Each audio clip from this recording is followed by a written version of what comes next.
किसान मंच के राष्ट्रीय प्रवक्ता एसकेएम के सदस्य भोपाल सिंह चौधरी ने भारतीय किसान मजदूर संयुक्त मोर्चा के प्रदेश कार्यालय पर की प्रेस वार्ता। खबर उत्तर प्रदेश के ज़िला मुजफ्फरनगर से है।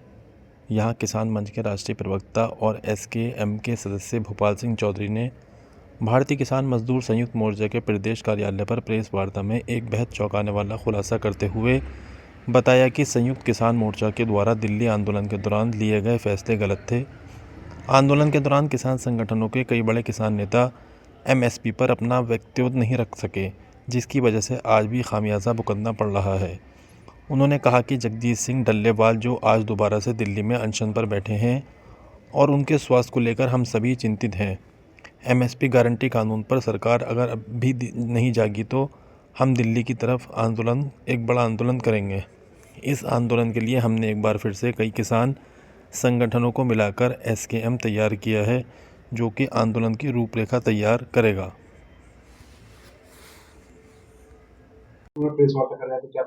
हमारा मुख्य प्रेस वार्ता का उद्देश्य यह है कि आज हमारे जो बॉर्डर पे हमारे किसान साथी डल्लेवाल जी बैठे हुए हैं, उनकी स्वास्थ्य लेकर चिंता है हम लोगों को। और लेकिन थोड़ा गलती हम लोगों से हुई, हमारे बड़े किसान लीडरों से गलती हुई। जब उस दौरान 13 महीने का आंदोलन जब चल रहा था तो उस समय हम लोगों को ये सारी चीज़ें सोचनी चाहिए थी, क्योंकि सरकार ने 4-5 दौर की जो वार्ता हमें बुलाई थी, उस वार्ता में सरकार ने हमें से कहा भी था कि हम लोग एमएसपी पे तो आपसे वार्ता कर लेंगे, चर्चा कर लेंगे, लेकिन आप ये तीनों जो कृषि कानून वापस हटाने की मांग कर रहे हैं, हम इस पे बिल्कुल राजी नहीं होंगे। तो इस चीज को लेकर जब मैं अन्ना हजारे जी के पास गया था, तो अन्ना हजारे जी जब इस आंदोलन पर आना चाह रहे थे, जैसे आने के हुए तो सरकार डर गई, और सरकार डर गई तो उसी के दूसरे दिन मोदी जी ने आनंद फानन में एक मीटिंग बुलाई, एक प्रेस कॉन्फ्रेंस करी और वो तीनों कृषि कानून वापस ले लिए। और जबकि तीनों कृषि कानून हमारा बड़ा मुद्दा नहीं था, हमारा जो मुद्दा था वो मुद्दा एमएसपी को लेकर था, और जिसमें प्रदीप धनखड़ सब लोग अंत तक हम लोग बैठे रहे, और अंत में प्रदीप धनखड़ वहां पे शहीद हो गए, धरने पे बैठे बैठे वहां पे मर गए। और आज जो लोग बैठे हुए हैं, हमने पहले कहा था कि हम लोगों को एमएसपी के साथ वहां पे धरने से उठना चाहिए था, लेकिन हमारे जो दो ग्रुप हो गए, दो अलग अलग बातें हो गई।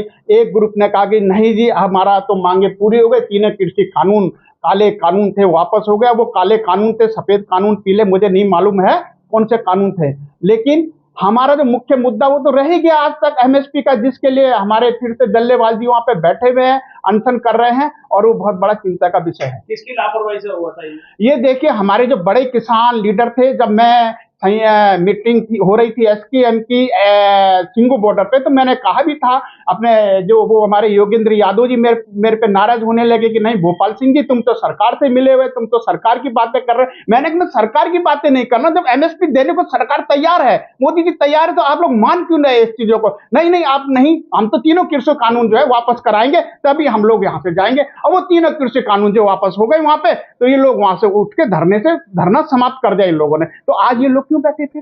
आज एमएसपी के लिए फिर से बैठे। उसी टाइम हमको उठना नहीं चाहिए था उस टाइम पे, मेरा कहने का मतलब यह है। अध्यक्ष जी, पंजाब में लगातार अभी आंदोलन की बात हुई थी, तो वहां पर किसानों को गिरफ्तार किया जा रहा है, उससे क्या कहना है? देखिए, वो वहां पे एक राजनीति हो रही है, जो चल रहा है वहां पे। जो मुख्यमंत्री जी हैं वो चाहते हैं कि किसान पंजाब का आंदोलन मेरे अकॉर्डिंग चले और मेरे हिसाब से चले, इस आंदोलन में कोई नहीं आए। इसलिए हम लोग भी उस आंदोलन में नहीं गए, क्योंकि राजनीति से प्रेरित है वो आंदोलन, इसलिए हम लोग नहीं जा रहे। तो आज तो पूरे देश का किसान जा चुका होता वहां पे, आज तो तबाही मच जाती, पूरे हाहाकार मच जाता। लेकिन सवाल यह है कि वो एक व्यक्ति विशेष जो उस आंदोलन को चला रहा है, इसलिए वो आंदोलन नहीं चल पा। आप कह रहे हैं आंदोलन को लेकर गलती मानने, तो क्या आगे आंदोलन करेंगे आप? हम लोग देखिए, आज नहीं, हम तो पहले से हमारे जो प्रदीप धनखड़ शहीद हुए, हम तब से आज तक एमएसपी के लिए लड़ रहे हैं और लड़ते रहेंगे। हमारे जो कल प्रेस कॉन्फ्रेंस दिल्ली के अंदर हुई थी प्रेस क्लब में, इसी चीज को लेके हुई थी। उसमें राजू शेट्टी जो महाराष्ट्र से आए थे, उसमें बीएम सिंह जी जो आए थे, सारे जो पुराने किसान लीडर है जो सुप्रीम कोर्ट के, उन्होंने लड़ाई लड़ी थी और उन्होंने कहा भी था, लोकसभा में इस चीज को मांग उठाया था कि आप 3 कानून को छोड़ दो, आप एमएसपी पे बात करिए। राकेश टिकैत जी भी आंदोलन करने के लिए क्या है, पंजाब में जाने के लिए? देखिए, राकेश टिकैत जी को साफ बोलना चाहिए था। राकेश टिकैत जी भी एसकेएम के मेंबर थे, उस मीटिंग में थे उस दिन, उन्होंने तो वहां पे नहीं बोला। जब सरकार ने 5 दौर की वार्ता बुलाई तो राकेश टिकैत जी को वहां पे कहना चाहिए था, नहीं जी हम नहीं उठेंगे, हम तो पहले जो है कि एमएसपी की मांग, एमएसपी पे गारंटी लेकर ही हम यहाँ से जाएंगे, लेकिन उन्होंने एक शब्द नहीं बोला। उनको ये लगा कि ये जैसा बोल रहे हैं मैं उधर ही चल देता हूँ, वो सीधे चुपचाप जो है मौन रहे वहाँ पे।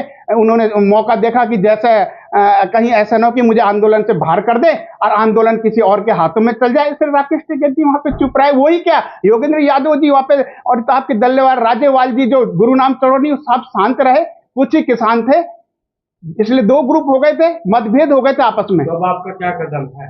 अब हम लोगों का यही है कि सरकार एमएसपी पे गारंटी दे, उस पर चर्चा करे, पार्लियामेंट में इसको मुद्दे को लाए और इस बिल को लाए एमएसपी का मामला, और हमारे जो किसान धरने में बैठे हैं उनके धरने को सरकार जाए, उनसे वार्ता करे, उनको बुलाए वार्ता के लिए और उनके धरने को समाप्त कराए और उनका जीवन बचाए, क्योंकि उनके प्राणों की इस टाइम हमें रक्षा करनी चाहिए। नहीं होता ऐसा फिर तो ऐसा यदि वो नहीं करेंगे तो भाई सड़कों पे आएंगे हम लोग, हम फिर किसानों को ही नहीं लेंगे, हम तो फिर पूरे सामाजिक संगठनों को साथ लेंगे, हम ट्रेड यूनियनों को साथ लेके जाएंगे कि हमारे अन्नदाताओं के साथ बहुत गलत हो रहा है। जी प्रेस वार्ता किया, क्या करोगे? मैं चौधरी शाह आलम, भारतीय किसान मजदूर संयुक्त मोर्चा अध्यक्ष। आज हमारे बड़े भाई किसान मंच के प्रवक्ता भोपाल सिंह यादव जी हमारे आज कार्यालय पाए, प्रदेश कार्यालय मीनाक्षी चौक पे, और इन्होंने बड़ी जो है पुरानी घटनाओं से अवगत कराया मीडिया के माध्यम से हमें भी, कि कैसे जो है हमारे आपसी मतभेद जो किसान बड़े नेता थे उनकी वजह से एमएसपी रुक गई इतने बड़े आंदोलन को करने के बाद भी, और आज एमएसपी लेने के लिए दोबारा से फिर किसान जो है बॉर्डर पे हैं, आमरण अनशन पर हैं।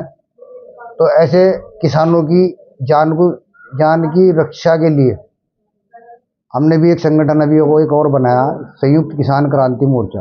उसमें दर्जनों संगठन हमारे साथ हैं और हमने पूर्ण आश्वासन दिया कि देश के किसान के लिए संयुक्त किसान क्रांति मोर्चा हर संभव संघर्ष के लिए तैयार है। और हम पूरा आश्वासन देते हैं कि जो भी किसान और मजदूर की देश में कहीं भी लड़ाई होगी हम उसमें 24 घंटे तत्पर रहेंगे।